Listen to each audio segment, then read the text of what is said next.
കാശ്മീരിലെ വിനോദസഞ്ചാരികളെ പഹൽഗാമിൽ വെച്ച് ആക്രമിക്കുകയും അതിലൂടെ ഒരുപാട് പേർക്ക് ജീവൻ നഷ്ടപ്പെടുകയും അതിൻ്റെ ഫലമായി ഇന്ത്യ വളരെ കർശനമായ നടപടികളെടുക്കുകയും ചെയ്ത ഒരു ജിയോ പൊളിറ്റിക്കൽ സിറ്റുവേഷനിലാണ് നമ്മൾ നിൽക്കുന്നത്. എന്നാൽ ഈ അവസരത്തിൽ ഏറ്റവും കൂടുതൽ ചർച്ച ചെയ്യപ്പെടുന്നത് ഇന്ത്യ എടുത്തൊരു സുപ്രധാനമായ തീരുമാനമാണ്. അതായത് ഇൻഡസ് വാട്ടർ ട്രീറ്റി മരവിപ്പിക്കുക എന്നുള്ള വിജ്ഞാപനം തന്നെ ഇറക്കി കഴിഞ്ഞു.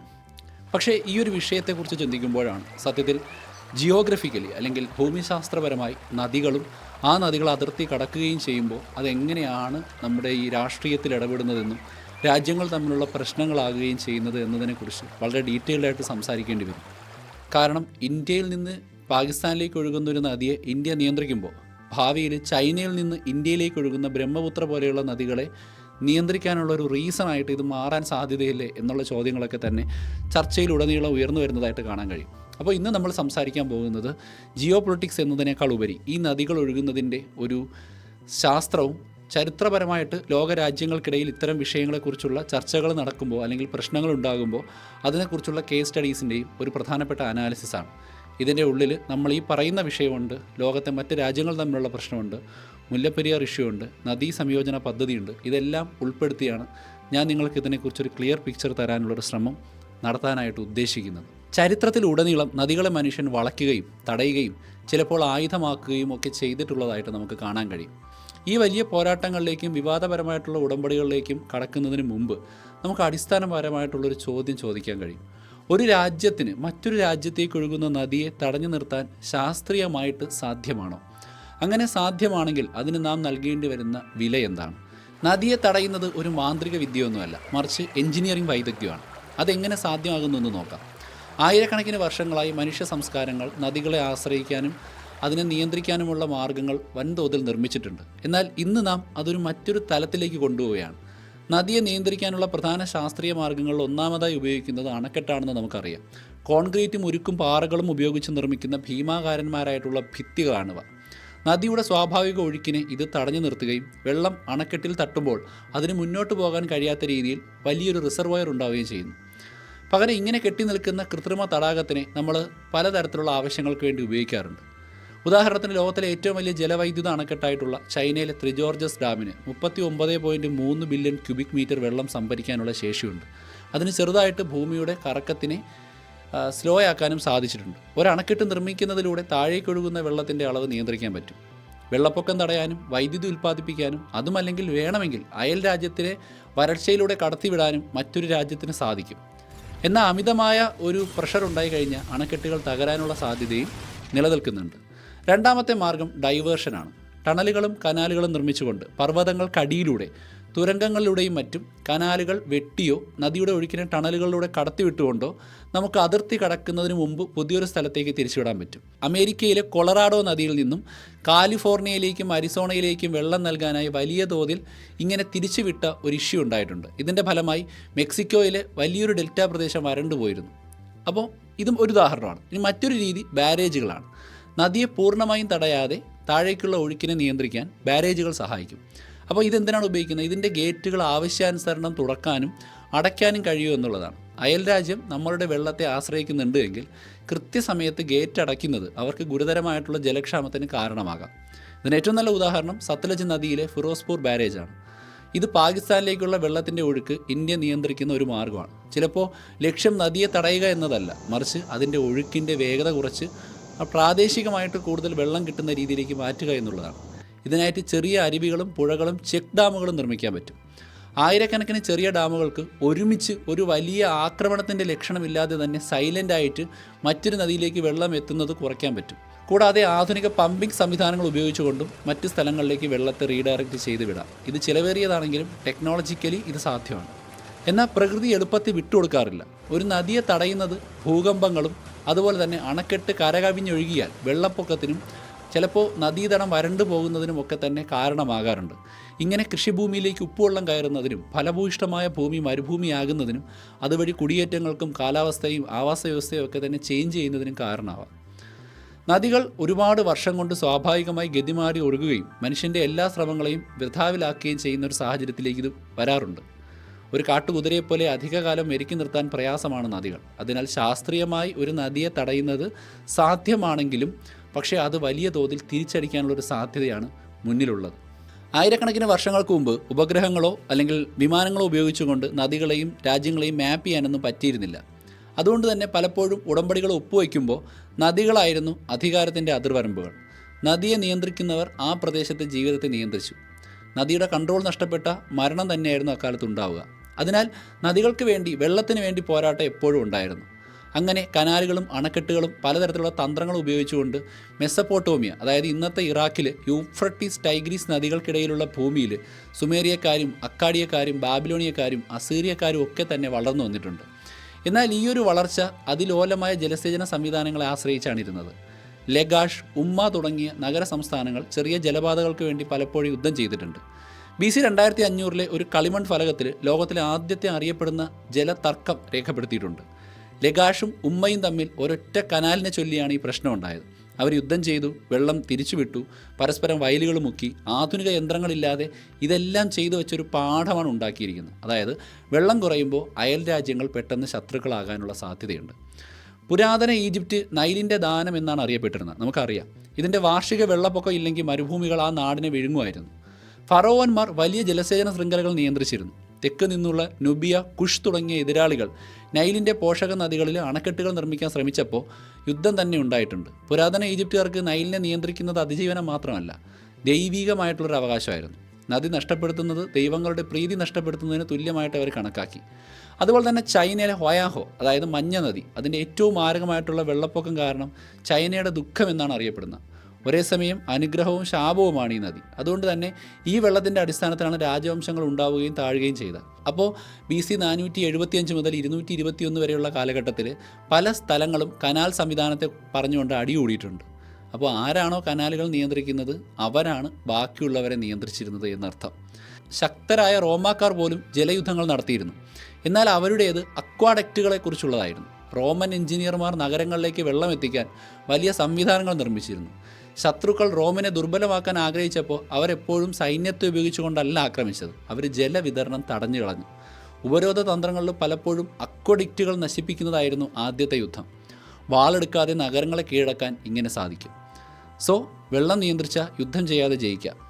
പുരാതന ലോകത്തിലെ എല്ലാ കോണുകളിലും ജലത്തിന് വേണ്ടിയിട്ടുള്ള യുദ്ധം നടത്തുകയും അതിൽ വിജയിക്കുന്നവർ നാഗരികതകൾ രൂപപ്പെടുത്തുകയും ചെയ്തിട്ടുണ്ട്. അതുകൊണ്ട് തന്നെ നമ്മളിങ്ങനെ നോക്കുന്ന സമയത്ത് ആധുനിക കാലത്തും വെള്ളത്തിൻ്റെ പേര് യുദ്ധം ഉണ്ടാകുന്നത് ഒരു സംശയമുള്ളൊരു കാര്യമല്ല. ലോകത്തിലെ ഏറ്റവും ലോലവും അപകടകരവുമായ ജലപങ്കിടൽ കരാറുകളിൽ ഒന്നാണ് ഇന്ത്യയും പാകിസ്ഥാനും തമ്മിലുള്ള സിന്ധു നദീജല കരാർ. 1947 ഓഗസ്റ്റ് 15 ഇന്ത്യയും പാകിസ്ഥാനും രണ്ടായപ്പോൾ ഉപഭൂഖണ്ഡത്തിലുടനീളം തിരക്കിട്ടൊരു രേഖ വരയ്ക്കുകയാണ് ബ്രിട്ടീഷുകാർ ചെയ്തത്. എന്നാൽ വിഭജിക്കപ്പെട്ടത് ആളുകളും നഗരങ്ങളും വയലുകളും മാത്രമല്ല, അതിലും പ്രധാനപ്പെട്ട ഒന്നുകൂടിയായിരുന്നു നദികൾ. സിന്ധു, ഝലം, ചിനാബ്, രവി, ബിയാസ്, സത്ലജ് എന്നീ 6 ശക്തമായ നദികൾ പുതിയ രാഷ്ട്രീയ അതിർത്തികളെ പരിഗണിക്കാതെയാണ് ഒഴുകിയിരുന്നത്. മിക്ക വെള്ളവും ഉത്ഭവിച്ചത് ഇന്ത്യയിൽ നിന്നായിരുന്നു. എന്നാൽ അതിനെ ആശ്രയിച്ചിരുന്ന മെജോറിറ്റി ആളുകളും ഇപ്പോൾ പാകിസ്ഥാനിലാണ് താമസിക്കുന്നത്. ഇതൊരു ദുരന്തത്തിനുള്ള സാഹചര്യമാണ്. സ്വാതന്ത്ര്യം കിട്ടി ഏതാനും മാസങ്ങൾക്ക് ശേഷം 1948 ഏപ്രിലിൽ ഇന്ത്യ ഈ ഒരു ജലത്തിൻ്റെ നിയന്ത്രണം ഉപയോഗിക്കാൻ തുടങ്ങി. പാകിസ്ഥാനിലെ പഞ്ചാബിലേക്ക് ഒഴുകുന്ന കനാലുകളിൽ നിന്നുള്ള വെള്ളം ഇന്ത്യ നിർത്തി. വയലുകൾ വരളുകയും ആളുകൾ ഭയക്കുകയും ചെയ്തു. പാകിസ്ഥാൻ ശക്തമായി പ്രതിഷേധിച്ചു.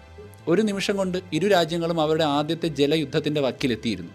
അപകടം തിരിച്ചറിഞ്ഞ ലോക നേതാക്കൾ ഇടപെട്ട് ലോക ബാങ്കിൻ്റെ മധ്യസ്ഥതയിൽ ഏകദേശം 12 വർഷത്തെ ചർച്ചകൾക്ക് ശേഷം 1960 സെപ്റ്റംബർ 19 കറാച്ചിയിൽ സിന്ധു നദീജല കരാർ ഒപ്പുവെച്ചു. ഇന്ത്യൻ പ്രധാനമന്ത്രി ജവഹർലാൽ നെഹ്റുവും പാകിസ്ഥാൻ പ്രസിഡന്റ് അയൂബ് ഖാനും ലോക ബാങ്കിൻ്റെ പ്രതിനിധികളും ചേർന്നുകൊണ്ടാണ് ഈ ഒരു കരാറുള്ളത്. കരാർ നദികളെ വിഭജിച്ചു കഴിഞ്ഞിരുന്നു. കിഴക്കൻ നദികളായ രവി, ബിയാസ്, സത്ലജ് എന്നിവയുടെ നിയന്ത്രണം ഇന്ത്യക്ക് കിട്ടി. പടിഞ്ഞാറൻ നദികളായിട്ടുള്ള സിന്ധു, ഝലം, ചിനാബ് എന്നിവയുടെ നിയന്ത്രണം പാകിസ്ഥാനും കിട്ടി. പടിഞ്ഞാറൻ നദികളിൽ നിന്നും വളരെ പരിമിതമായിട്ടുള്ള ഒരു ഉപയോഗത്തിനുള്ള അനുമതി മാത്രമേ ഇന്ത്യക്ക് ഉണ്ടായിരുന്നുള്ളൂ. ജലവൈദ്യുതി പോലെയുള്ള നേരിട്ട് വെള്ളം ഉപയോഗിക്കാത്ത ആവശ്യങ്ങൾ, ചെറിയ ജലസേചനം, ഗതാഗതം എന്നിവയ്ക്ക് ഉപയോഗിക്കാം. എന്നാൽ വലിയ തോതിലുള്ള കൃഷിക്കോ പൂർണ്ണമായി വഴിതിരിച്ചു വിടാനോ അനുമതിയില്ല. പകരമായി കിഴക്കൻ നദികളിൽ നിന്നുള്ള ഒഴുക്ക് കുറഞ്ഞതിന് നഷ്ടപരിഹാരമായി പാകിസ്ഥാനിൽ പുതിയ കനാലുകളും അണക്കെട്ടുകളും നിർമ്മിക്കാൻ ഇന്ത്യ ധനസഹായം നൽകുകയാണ് ചെയ്തത്. എന്നാൽ ദശാബ്ദങ്ങളായി തർക്കങ്ങൾ നിലനിന്നിരുന്നു. ബഗ്ലിഹാർ അണക്കെട്ട്, അതായത് ചിനാബ് നദിയിലുള്ള അണക്കെട്ടാണ്. ഇതുപയോഗിച്ചുകൊണ്ട് ഇന്ത്യ ഒഴുക്ക് അന്യായമായി കുറയ്ക്കുന്നു എന്ന് പാകിസ്ഥാൻ ആരോപിക്കുന്നുണ്ട്. മാത്രമല്ല, ഝലം പോഷക നദിയിലെ കിഷൻ ഗംഗ പദ്ധതി മറ്റൊരു തർക്ക വിഷയമാണ്. ഓരോ തവണയും അന്താരാഷ്ട്ര മധ്യസ്ഥ സമിതികളെ വിളിച്ച് അതിനനുസരിച്ച് കരാറുകൾ കഷ്ടിച്ച് നിലനിർത്തിയിരുന്നു. 2016 ഉറിയിലെയും 2019 പുൽവാമയിലെയും ഭീകര ആക്രമണങ്ങൾക്ക് ശേഷം ഇന്ത്യയിൽ വലിയ തോതിൽ മുറവിളി ഉയർന്നിരുന്നു. രക്തവും വെള്ളവും ഒരുമിച്ചൊഴുക്കാൻ കഴിയില്ല. ടെക്നിക്കലി കരാറിൽ നിന്ന് എളുപ്പത്തിൽ പുറത്തു പോകാൻ വ്യവസ്ഥയില്ല ഇന്ത്യക്ക്. എന്നാൽ ചില ഇന്ത്യൻ വിദഗ്ധർ വാദിക്കുന്നത് ഇന്ത്യക്ക് അത് ഉപയോഗിക്കാതെ തന്നെ പാകിസ്ഥാനിലേക്ക് ഒഴുക്കുന്ന വെള്ളത്തിൻ്റെ അളവ് കുറയ്ക്കാൻ പറ്റും. കരാർ നിയമങ്ങളിൽ നിന്നുകൊണ്ട് തന്നെ ജലവൈദ്യുതിയും ജലസേചനവും പരമാവധിയാക്കാൻ കഴിയുമെന്നാണ് പറയുന്നത്. എന്നിരുന്നാലും കരാർ റദ്ദാക്കുന്നത് അന്താരാഷ്ട്രപരമായിട്ട് രാജ്യങ്ങൾ അപലപിക്കുന്നതിനും പാകിസ്ഥാൻ്റെ തിരിച്ചടിക്കുമുള്ളൊരു സാധ്യതയുണ്ട്. അപ്പോൾ അതൊരു യുദ്ധമായി മാറാനുള്ള സാധ്യത വളരെ കൂടുതലാണ്. ഇപ്പോൾ ഈ വീഡിയോ ഉണ്ടാക്കുന്ന സമയത്തും അതുമായി ബന്ധപ്പെട്ട വാർത്തകൾ വരുന്നുണ്ട്. നിയമപരമായി ബുദ്ധിമുട്ടുള്ളതും രാഷ്ട്രീയപരമായ അപകടകരവുമായിട്ടുള്ള ഒരു സങ്കീർണമായ വിഷയമാണിത്. സിന്ധു നദീജല കരാർ കടുത്ത രണ്ട് ബദ്ധവൈരികൾക്കിടയിലെ സഹകരണത്തിൻ്റെയും വിജയത്തിൻ്റെയും ഉദാഹരണങ്ങളിൽ ഒന്നായിരുന്നുവെങ്കിലും ശക്തമായിട്ടുള്ള കാശ്മീർ പോലത്തെ സ്ഥലങ്ങളിലെ തീവ്രവാദ വിഷയങ്ങൾ കേന്ദ്ര സർക്കാരിനെ ഇതിനെ വീണ്ടും പുനഃപരിശോധിക്കാനുള്ള സാധ്യതകൾ തുറന്നിട്ടുണ്ട്. എന്നാൽ ഒരു പഴയ അണക്കെട്ട് പോലെ അതിൽ വിള്ളലുകൾ വന്നുകൊണ്ടിരിക്കുന്നു എന്നാണ് ഞാൻ പറഞ്ഞത്. സമ്മർദ്ദം കൂടിയ ഏറ്റവും ശക്തമായ കരാറുകൾ പോലും തകർന്നു പോകും. ഇനി മറ്റൊരു നദിയിലേക്ക് ശ്രദ്ധ തിരിക്കാം. അത് ബ്രഹ്മപുത്രയാണ്. ഭാവി യുദ്ധങ്ങൾ സൈന്യങ്ങളെ കൊണ്ടല്ല, മറിച്ച് കോൺക്രീറ്റ് ഭിത്തികളും ഉരുക്കുകേറ്റുകളും കൊണ്ടായിരിക്കുമെന്ന് ഒരു തെളിവായിട്ട് നമുക്കിത് പറയാം. ടിബറ്റിലെ തണുത്ത വിജനമായ പീഠഭൂമിയിൽ പർവ്വതങ്ങൾക്കും ശാശ്വതമായ മഞ്ഞിനുമിടയിൽ ഒരു ശക്തമായ നദി ജനിക്കുന്നുണ്ട്. ടിബറ്റുകാർ ഇതിനെ യാർലിംഗ് സാങ്പോ എന്ന് വിളിക്കും. ഇത് ഇന്ത്യയിലേക്ക് ഒഴുകുമ്പോൾ പുണ്യനദിയായ ബ്രഹ്മപുത്രയായി മാറുന്നു. ലോകത്തിലെ ഏറ്റവും വേഗത്തിൽ ഒഴുകുകയും ആഴമേറിയതും ശക്തമായതുമായ നദികളിൽ ഒന്നാണ് ബ്രഹ്മപുത്ര. ചൈനയാണ് ടെക്നിക്കലി ഇതിൻ്റെ ഉത്ഭവസ്ഥാനം നിയന്ത്രിക്കുന്നത്. കഴിഞ്ഞ 2 ദശാബ്ദങ്ങളായി ചൈന യാർലിംഗ് സാങ്പോയിൽ നിരവധി അണക്കെട്ടുകൾ പുറം ലോകം അറിയാതെ നിർമ്മിച്ചുകൊണ്ടിരിക്കുന്നുണ്ട്. ഉദാഹരണത്തിന് 2015 പൂർത്തിയായ സാങ്മു അണക്കെട്ട്, പിന്നെ ഡാഗു, ജിക്സു, ജിയാച്ച അണക്കെട്ടുകൾ. ഔദ്യോഗികമായി ഇവ വെള്ളം സംഭരിക്കാതെ വൈദ്യുതി ഉണ്ടാക്കാൻ വേണ്ടി ലക്ഷ്യമിട്ടുള്ള റൺ ഓഫ് ദ റിവർ ഡാമുകളാണെന്നാണ് ചൈന പറയുന്നത്. എന്നാൽ ഉപഗ്രഹ ചിത്രങ്ങളിൽ വലിയ അടിസ്ഥാന സൗകര്യ വികസനം ഇന്ത്യ കാണുന്നുണ്ട്. സോ ഇത് വളരെ ആശങ്കയുള്ളൊരു കാര്യമാണ്. കാരണം ചൈന എപ്പോഴെങ്കിലും ഒരു ഭീമൻ ജലസംഭരണ അണക്കെട്ട് നിർമ്മിച്ചാൽ അതിന് വലിയ അളവിൽ വെള്ളം തടഞ്ഞു വയ്ക്കാനും ഇഷ്ടാനുസരണം താഴേക്ക് വെള്ളപ്പൊക്കം ഉണ്ടാക്കാനും വരൾച്ചയുണ്ടാക്കാനും കഴിയും. ഇതുമൂലം ഇന്ത്യയുടെ വടക്ക് കിഴക്കൻ സംസ്ഥാനങ്ങളുടെ കൃഷിയും പരിസ്ഥിതിയും തകർന്നു പോയേക്കാം. 2020 ചൈനീസ് ഗവൺമെൻറ്റിൻ്റെ ഔദ്യോഗിക റിപ്പോർട്ടുകൾ ചോർന്നതിൽ നിന്ന് ഇതിനേക്കാൾ വലിയൊരു പദ്ധതി കാണുന്നുണ്ട്. മെഡോങ് അണക്കെട്ട്, ത്രിജോർജസ് ഡാമിനേക്കാൾ 3 ഇരട്ടി വലിപ്പമുള്ളൊരു സൂപ്പർ ഡാം. യാർലിംഗ് സാങ്പോ നദി ഇന്ത്യയിലേക്ക് പ്രവേശിക്കുന്നതിന് തൊട്ടു മുൻപ് നാടകീയമായിട്ട് വളയുന്ന ഒരു ഗ്രേറ്റ് ബെൻഡ് ഉണ്ട്. അവിടെ വെച്ച് ഈ നദിക്ക് സ്പീഡ് കൂടും. അപ്പോൾ അവിടെയാണ് ഇത് നിർമ്മിക്കുന്നത്. അങ്ങനെ നിർമ്മിച്ചാൽ 60 ഗിഗാവാട്ട് വൈദ്യുതി ഉൽപ്പാദിപ്പിക്കാൻ കഴിയും. ഈ വൈദ്യുതി എന്ന് പറഞ്ഞാൽ ബംഗ്ലാദേശിന് മുഴുവൻ വൈദ്യുതി നൽകാൻ കഴിയുന്നത്ര ശക്തമായിട്ടുള്ള ഒരു ഇലക്ട്രിസിറ്റി പ്രൊഡക്ഷനാണ്. എന്നാൽ യഥാർത്ഥ ആശങ്ക ഇത് ബ്രഹ്മപുത്രയുടെ മേൽ ചൈനയ്ക്ക് ജലനിയന്ത്രണം ഉണ്ടാകുമെന്നുള്ളതാണ്. സോ ഇന്ത്യ വെറുതെ ഇരിക്കില്ല. അപ്പർ സിയാങ് ജലവൈദ്യുത പദ്ധതി എന്ന് പറയുന്ന 40,000 മെഗാവാട്ട് സാധ്യതയുള്ള ഈ ഒരു ഡാമിൻ്റെ നിർമ്മാണം ഇന്ത്യ ശ്രമിക്കുന്നുണ്ട്. അങ്ങനെ ജലത്തിൻ്റെ അളവ് കുറഞ്ഞ് പോഷക നദികളിലെ അണക്കെട്ടുകൾ നിർമ്മിച്ചുകൊണ്ട് ടിബറ്റൻ പീഠഭൂമിയിലുള്ള ചൈനയുടെ ഈ പ്രവർത്തനങ്ങൾക്ക് കടിഞ്ഞാനിടാൻ വേണ്ടി ഇന്ത്യ ശ്രമിക്കുന്നുണ്ട്. അന്താരാഷ്ട്ര നിയമപ്രകാരം മുൻഗണനാ തത്വം എന്ന് പറയുന്നൊരു കാര്യമുണ്ട്. ആദ്യം വെള്ളം ഉപയോഗിക്കുന്ന രാജ്യത്തിന് ആ ഉപയോഗം തുടരാനുള്ള അവകാശമാണ് അത് നൽകുന്നത്. അതുകൊണ്ട് തന്നെ ചൈനയ്ക്ക് ഇതിലൊരു മാറ്റം വരുത്താൻ കഴിയുന്നതിന് മുമ്പ് ബ്രഹ്മപുത്രയിലെ വെള്ളം ആദ്യം ഉപയോഗിക്കുക എന്നുള്ളതാണ് ഇന്ത്യയുടെ തന്ത്രം. പാകിസ്ഥാനിൽ നിന്ന് വ്യത്യസ്തമായി ബ്രഹ്മപുത്രയ്ക്കായി ചൈനയും ഇന്ത്യയും തമ്മിൽ ഔദ്യോഗികമായ ജലകരാർ പങ്കിടലൊന്നുമില്ല. ഇത് അപകടകരമായിട്ടുള്ളൊരു വിടവാണ്. സമാധാന കാലത്ത് അവർ സഹകരിക്കും. സംഘർഷ സമയങ്ങളിൽ നദി ഒരു നിശബ്ദ ആയുധമാവും. ഉദാഹരണത്തിന് 2017 ഡോക്ലാം പ്രതിസന്ധിക്കിടെ വെള്ളപ്പൊക്കത്തിനുള്ള പ്രവചനങ്ങളുള്ള ഡാറ്റയുണ്ടല്ലോ, അത് ഇന്ത്യക്ക് ചൈന കൊടുത്തുകൊണ്ടിരുന്നത് പെട്ടെന്ന് അങ്ങ് നിർത്തി. അതൊരു മുന്നറിയിപ്പായിരുന്നു എന്ന് സംശയിക്കുന്നുണ്ട്. ഭാവിയിലെ നദീയുദ്ധം എങ്ങനെയായിരിക്കും എന്നതിൻ്റെ ഒരു ചെറിയ സൂചന. പക്ഷേ ആർക്കും അറിയില്ല. ലോകത്തിൻ്റെ മേൽക്കൂരയിൽ നിന്നൊഴുകുന്ന നദികൾ കോടിക്കണക്കിന് ആളുകളുടെ പ്രതീക്ഷകളും കൃഷിയും വഹിക്കുന്ന ഒന്നാണ്. എന്നാൽ കൂറ്റൻ പർവ്വതങ്ങളുടെ നിഴലിൽ അണക്കെട്ടുകൾ നിശബ്ദമായി ഉയർന്നു കഴിഞ്ഞാൽ ഓരോ കോൺക്രീറ്റ് ഭിത്തിയും ഒരു സംഘർഷ സാധ്യത തന്നെയാണ്. ഇനി ആഫ്രിക്കയിലേക്ക് പോകാം. അവിടെ നൈൽ നദി മറ്റൊരു കടുത്ത ജലയുദ്ധത്തിന് തിരികൊളുത്തിയിരിക്കുകയാണ്.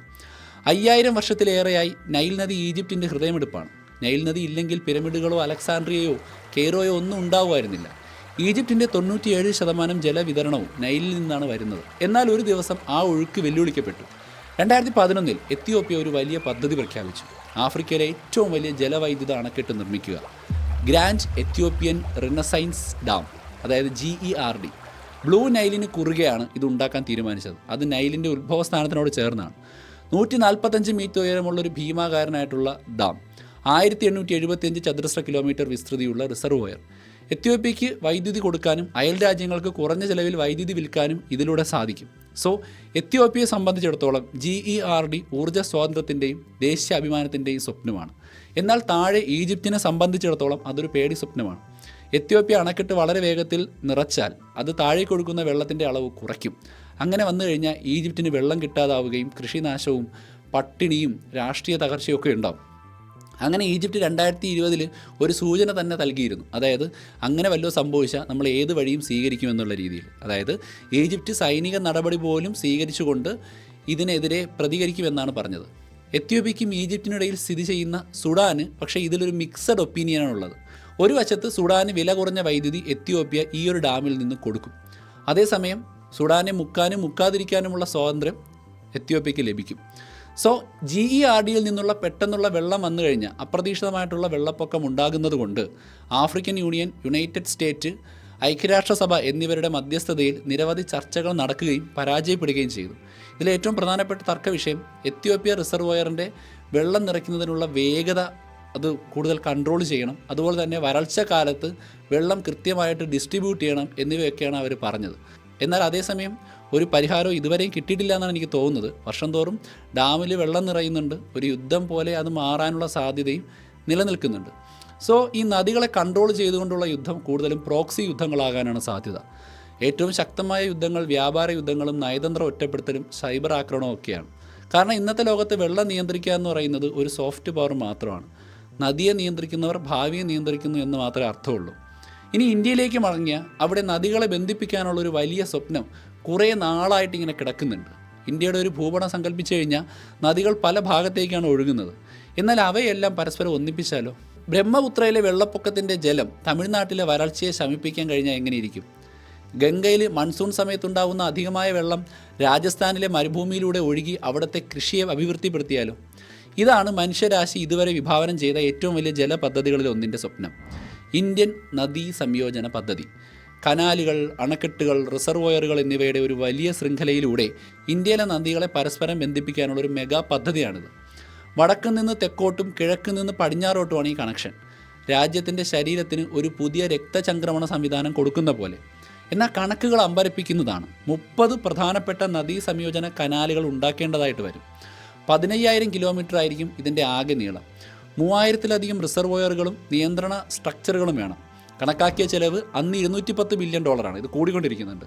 ഇത് പ്രതിവർഷം 178 ബില്യൺ ക്യൂബിക് മീറ്റർ വെള്ളം പരസ്പരം കൈമാറ്റം ചെയ്യും. ഇന്ത്യയുടെ ഭൂമിശാസ്ത്രത്തെ എന്നേക്കുമായി മാറ്റും.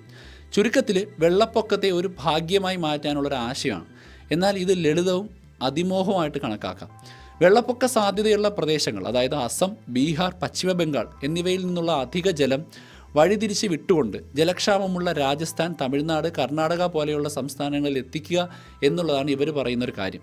35 ദശലക്ഷം ഹെക്ടർ സ്ഥലത്ത് അധിക ജലസേചനം ഉണ്ടാവുകയും കാർഷിക ഉൽപ്പാദനം ഇരട്ടിയാക്കാനും വരൾച്ച, വെള്ളപ്പൊക്കം കൊണ്ടുള്ള ദുരന്തം കുറയ്ക്കൽ, 34,000 മെഗാവാട്ട് ജലവൈദ്യുതി ഉൽപ്പാദനം എന്നിവ ഇതിനകത്ത് വരുന്നുണ്ട്.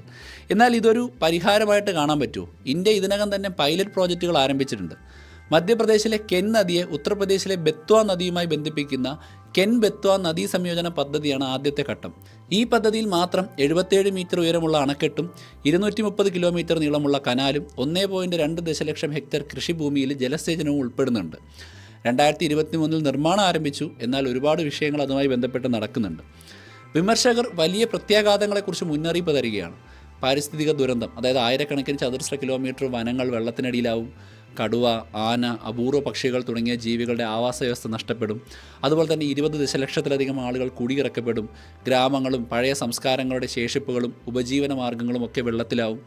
അതുപോലെ തന്നെ നദികൾക്ക് സ്വാഭാവികമായിട്ടുള്ള കാലാനുസൃതമായ ഒഴുക്കുണ്ട്. അവയെ കൃത്രിമമായി ബന്ധിപ്പിക്കുമ്പോൾ ദുർബലമായ ആവാസ വ്യവസ്ഥകൾ നശിക്കും. അതുമാത്രമല്ല, ചെലവുകൾ കുതിച്ചുയർന്നുകൊണ്ടിരിക്കുകയാണ്. ഓരോ വർഷം കഴിയുമ്പോഴും ടാക്സ് നൽകുന്ന ആളുകളുടെ ഭാരം കൂടാൻ സാധ്യതയുണ്ട്. അപ്പോൾ അത് ഇൻഫ്ലേഷൻ ഉണ്ടാക്കും. കാലാവസ്ഥാ വ്യതിയാനം മറ്റൊരു വെല്ലുവിളിയാണ്. മൺസൂൺ രീതികൾ മാറുകയാണ്. ഹിമാനികൾ വേഗത്തിൽ ഉരുകുകയാണ്. സോ നമുക്ക് മഴ പ്രവചനാതീതമാണ്. നദീ സംയോജനം മുൻകാല രീതികളെ അടിസ്ഥാനമാക്കിയുള്ളതാണെങ്കിൽ ഭാവിയിൽ അത് നമ്മൾ വിചാരിക്കുന്ന പോലെ നടക്കില്ല. സമൃദ്ധിക്കായി നിർമ്മിച്ച ഒരു കനാൽ ചിലപ്പോൾ വരണ്ടു പോകാൻ സാധ്യതയുണ്ട്. അതുമല്ലെങ്കിൽ ചെറിയ ഒഴുക്കിന് വേണ്ടി ഉണ്ടാക്കിയ ഒരു അണക്കെട്ടിന് ഭീമമായ വെള്ളപ്പൊക്കത്തെ നേരിടേണ്ടി വന്നാലോ? അതുകൊണ്ട് തന്നെ എപ്പോൾ വേണമെങ്കിലും മാറാൻ സാധ്യതയുള്ള ഒരു കാര്യത്തിലേക്കാണ് കോടിക്കണക്കിന് രൂപ ഇന്ത്യ ഇൻവെസ്റ്റ് ചെയ്യാൻ വേണ്ടി ശ്രമിക്കുന്നത്. അതിനാൽ നദീ സംയോജന പദ്ധതി നമ്മുടെ ആവശ്യമാണെങ്കിലും പലപ്പോഴും അതൊരു മഹത്തായ കാഴ്ചപ്പാടാണെങ്കിലും വിജയിച്ചാൽ ചൈനയുടെ വൻമതിലിന് ശേഷമുള്ള ഏറ്റവും വലിയ എഞ്ചിനീയറിംഗ് നേട്ടമായിരിക്കും. എന്നാൽ പരാജയപ്പെട്ട ആധുനിക കാലത്തെ ഏറ്റവും മോശം പാരിസ്ഥിതികവും മാനുഷികവുമായിട്ടുള്ള ദുരന്തമായി ഇത് മാറും. ഇനി ഇന്ത്യയിലെ ആഭ്യന്തര ജലയുദ്ധങ്ങളിലേക്ക് നമുക്ക് നോക്കാം. കേരളത്തിൻ്റെയും തമിഴ്നാട്ടിൻ്റെയും ഏറ്റവും വലിയ ഒരു പ്രശ്നമായിട്ട് ഇപ്പോഴും നിലനിൽക്കുന്നത് ഒരു പുരാതന അണക്കെട്ടിനെ ചൊല്ലിയുള്ള തർക്കമാണ്, മുല്ലപ്പെരിയാർ ഡാം. കേരളത്തിലെ പശ്ചിമഘട്ടത്തിലെ ആഴമേറിയ മൂടൽമഞ്ഞുള്ള താഴ്വരകളിൽ കല്ലും ചുണ്ണാമ്പും കൊണ്ടുള്ള ഒരു പുരാതന ഭിത്തി അങ്ങനെ നിൽക്കുന്നുണ്ട്. അതിൻ്റെ പേരാണ് 1895 ബ്രിട്ടീഷുകാർ നിർമ്മിച്ച 125 വർഷത്തിലേറെ പഴക്കമുള്ള മുല്ലപ്പെരിയാർ. മുല്ലയാറും പെരിയാറും ചേരുന്ന സ്ഥലം അക്കാലത്തെ എഞ്ചിനീയറിംഗ് അത്ഭുതമായിരുന്നു. ആധുനിക കോൺക്രീറ്റ് കൊണ്ടൊന്നുമല്ല, സുർക്കി മിശ്രിതം, അതായത് ചുണ്ണാമ്പ്, ചുട്ട ഇഷ്ടിക, ശർക്കര എന്നിവ ചേർത്തുണ്ടാക്കിയ ഒരു അണക്കെട്ടാണിത്. തമിഴ്നാട്ടിലെ കൃഷിയിടങ്ങളുടെ വരൾച്ചയെക്കൊണ്ടാവുന്ന ആ ഒരു പ്രശ്നം ശമിപ്പിക്കാനാണ് നിർമ്മിച്ചത്. കേരളത്തിലെ പെരിയാർ നദിയിലെ വെള്ളം പ്രകൃതിയുടെ യഥാർത്ഥ ഒഴുക്കിനെതിരെ കിഴക്കോട്ട് തിരിച്ചുവിട്ട് അന്നത്തെ 2 ബ്രിട്ടീഷ് പ്രവിശ്യകൾ തമ്മിലുള്ള ഒരു കരാറായിട്ട് നിലനിന്നിരുന്ന ആ ഒരു ഡാമിൻ്റെ കരാറാണ് ഇന്ന് 2 ഇന്ത്യൻ സംസ്ഥാനങ്ങൾ തമ്മിലുള്ള രാഷ്ട്രീയ പോരാട്ടമായി മാറിയിരിക്കുന്നത്.